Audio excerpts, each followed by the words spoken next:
ناظرین کرام، آج کی اس ویڈیو میں ہم آپ کو بتائیں گے کہ مردے کو دفن کرنا کب سے شروع ہوا اور مردے کو دفن کرنے کا طریقہ کس نے سکھایا، کس نے بتایا۔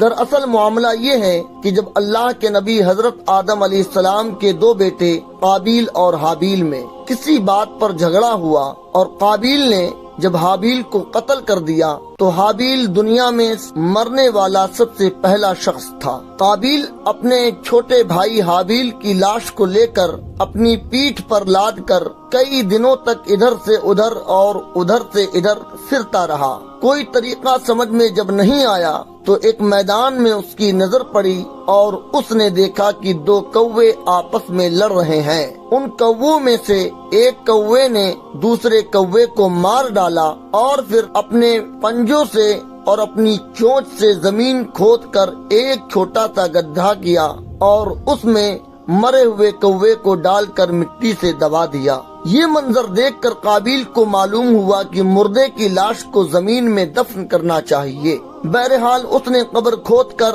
اس میں بھائی کی لاش کو دفن کر دیا۔ قرآن مجید والفرقان الحمید میں اللہ جل مجدہ الکریم نے اس واقعوں کو یوں بیان فرمایا ہے۔